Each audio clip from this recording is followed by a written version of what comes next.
Good morning student, class 8th। बेटे हम भारत की खोज चैप्टर 2 रीड कर रहे हैं और हम आए हुए हैं भारत की विविधता और एकता। भारत में अद्भुत विविधता है, वह हर सतह पर दिखाई भी देती है और कोई भी उसे आसानी से देख सकता है। इसका संबंध शारीरिक रूप से भी है और हमारी मानसिक आदतें और हमारी मानसिक विशेषताओं से भी। ऊपरी तौर पर उत्तर पश्चिमी इलाके के पठान और सुदूर दक्षिण में रहने वाले तमिल में बहुत कम समानता दिखाई देती हैं। उनकी नस्लें भी भिन्न भिन्न हैं, यद्यपि उनके भीतर कुछ समान सूत्र हो सकते हैं। वे चेहरे और शरीर गठन में, खान पान में, भाषा में एक दूसरे से तो अलग होते ही हैं। उत्तर पश्चिम सीमांत प्रदेश में मध्य एशिया की झलक तो दिखाई देती है। वहाँ के बहुत से रीति रिवाज हिमालय के उस पार के देशों की याद दिलाते हैं। पठानों के लोग प्रचलित नृत्य रूसी कौचक नृत्य शैली से मेल खाते हुए प्रतीत होते हैं। इन सभी विशेषताओं के बावजूद भी पठान पर भारत की छाप वैसी ही दिखाई देती है जैसे तमिल पर। इसमें कोई आश्चर्य की बात नहीं है, क्योंकि ये सीमांत प्रदेश, साथ ही अफ़गानिस्तान भी भारत के साथ हजारों वर्षों से जुड़े रहे हैं। ये पुराने तर्क और ये पुरानी जातियाँ जो अफ़गानिस्तान और मध्य एशिया में रहती थी, इस्लाम के अस्तित्व में आने से पहले बौद्ध थी और उससे भी पहले तो ये वैदिक काल में हिंदू थी। ये सीमित प्रदेश प्राचीन भारतीय संस्कृति के प्रमुख केंद्र रहे हैं।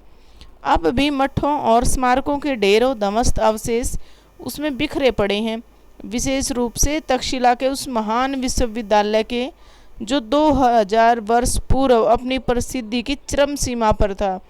पूरे भारत के साथ साथ एशिया के विभिन्न भागों के विद्यार्थी तक्षशिला विद्यालय में खींचे चले आते थे। धर्म परिवर्तन में थोड़ा अंतर जरूर आया, लेकिन उन क्षेत्रों के लोगों ने जो मानसिकता विकसित कर ली थी वह पूरी तरह नहीं बदल पाई। तमिल और पठान दो महत्वपूर्ण उदाहरण हैं हमारे लिए।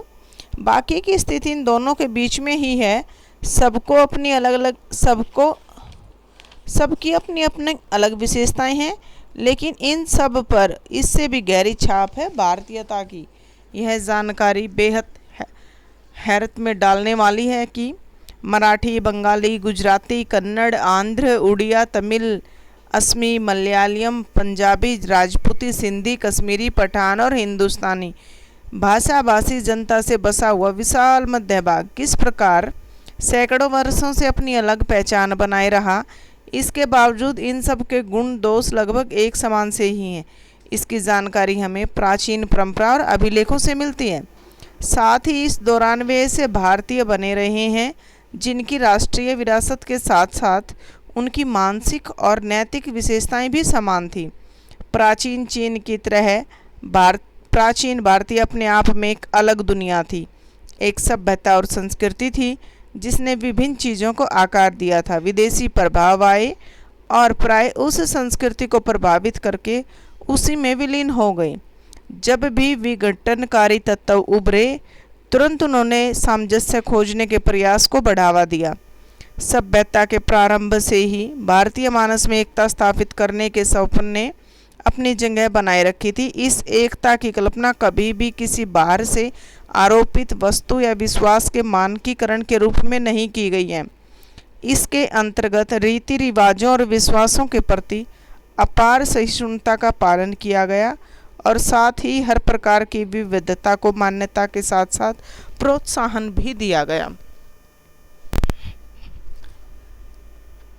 किसी एक देशीय समूह में चाहे वे परस्पर घनिष्ठ रूप में कितने ही घुले मिले हुए हों, छोटी बड़ी भिन्नताएं हमेशा विद्यमान रहती हैं। उस समूह की मूल एकता तब दिखाई देती है जब उसकी तुलना किसी अन्य देश के समूह से की जाए। यह बात अलग है कि प्राय दो निकटवर्ती समूहों की भिन्नता सीमांत इलाकों यानी कि सीमा से लगते हुए सीमांत इलाकों में आपस में घुल मिल जाती है या धुंधली पड़ जाती है। प्राचीन और मध्यम युग तक आधुनिक राष्ट्र के विचार ने जन्म नहीं लिया था और सामंती जातीय या धार्मिक संबंधों का महत्व ही अधिक था। फिर भी मेरा विचार है कि अब तक के ज्ञात इतिहास में किसी भी समय एक भारतीय भारत के किसी भी भाग में अपने ही घर जैसे अपनेपन की अनुभूति करता था, जबकि किसी अन्य देश में पहुंचकर वह भी अजनबी और परदेसी अनुभव करता था। उन देशों में जाकर उन्होंने कुछ हद तक उसकी संस्कृति या धर्म को तो अपना लिया, पर उन्हें अजनबीपन का बोध तो शायद थोड़ा कम होता है। वे लोग जो किसी गैर भारतीय धर्म को मानने वाले थे अथवा भारत में आकर यहीं बस गए, वे कुछ ही पीढ़ियाँ बीतने के बाद स्पष्ट रूप से भारतीय हो गए, जैसे पारसी, यहूदी और मुसलमान। जिन भारतीयों ने इन धर्मों को स्वीकार किया वे धर्म परिवर्तन के बावजूद भी भारतीय ही बने रहे।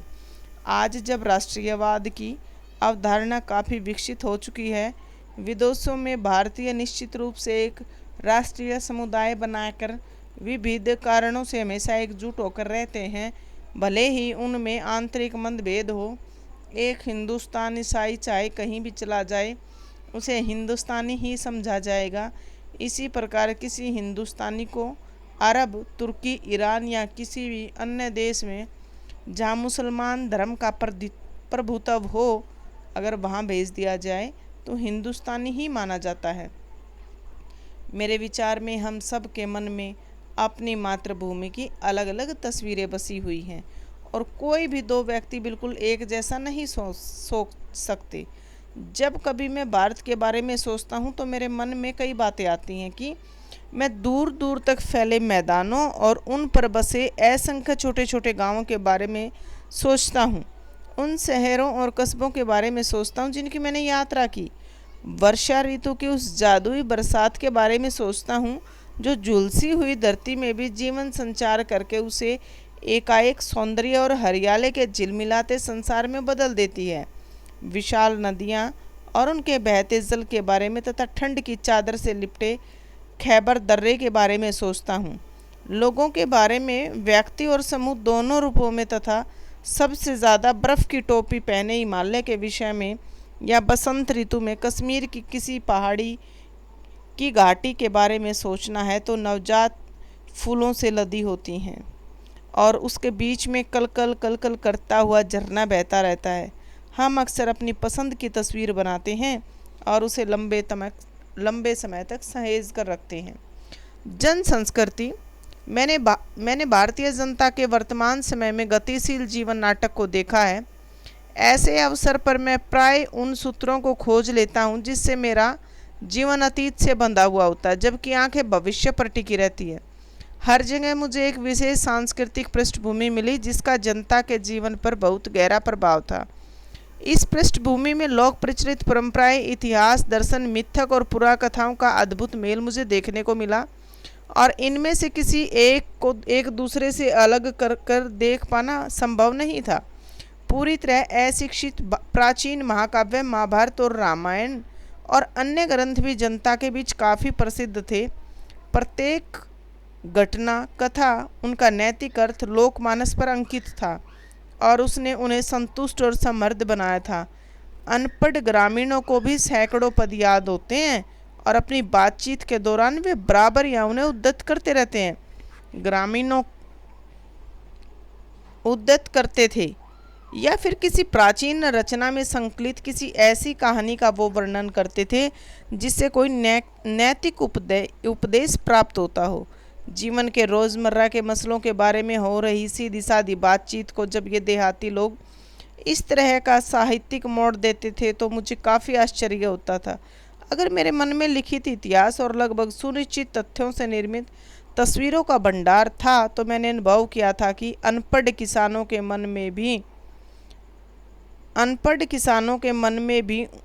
में भी उनका तस्वीरों का अपना एक भंडार था। यह बात अलग है, उनका स्रोत परंपराएं एवं पुराकथाएं और महाकाव्य के नायक नायिकाएं ही अधिक होती हैं, इतिहास बहुत ही कम। इस पर भी वह ज्ञान बहुत स्पष्ट होता था। उनके चेहरे, उनकी चाल ढाल और उनके आकार को बहुत ध्यान से देखता था। उनके मध्य बहुत से संवेदनशील चेहरे, बलिष्ठ देह, शरीर और सीधे साथ अवयव वाले पुरुष भी दिखाई देते हैं। महिलाओं में निम्रता, लावण्यता, संतुलनता और गरिमा के साथ साथ एक ऐसा चेहरा होता है जो अवसाद होता है बेटा, दुखों से भी भरा होता है। कभी कभी किसी देहाती रास्ते में अथवा गांव के बीच से गुजरते हुए मेरी नज़र किसी सुंदर स्त्री या मनोहर पुरुष पर पड़ती तो मैं विस्मय विमुग्ध हो जाता। वे मुझे प्राचीन भित्ति चित्रों की याद दिला देते थे। मुझे यह देखकर हैरत होती थी कि उन तमाम भयानक कष्टों के बाद भी जिन्हें भारत युगों तक सहता रहा, आखिर यह सौंदर्य कैसे टिका रहा और बना रहा। हम लोगों को साथ लेकर हम क्या कुछ नहीं कर सकते, बशर्ते इनकी हालत बेहतर हों और इनके पास कुछ करने के अधिक अवसर हों। चारों तरफ गरीबी और उससे पैदा होने वाली असंख्य मुसीबतें विपत्तियाँ फैली हुई हैं और उसकी छाप हर माथे पर विद्यमान थी, मौजूद थी। जिंदगी को कुचलकर विकृत और भयानक रूप दे दिया गया था। इस विकृति से अनेक प्रकार के भ्रष्टाचार पैदा हुए हमारे देश में और लगातार असुरक्षा और अभाव की स्थिति बनी रहने लगी। यह सब देखने में सुख बिल्कुल नहीं था, पर भारत की वास्तविक स्थिति यही थी। स्थितियों को समर्पित भाव से स्वीकार करने की प्रवृत्ति काफ़ी सबल थी।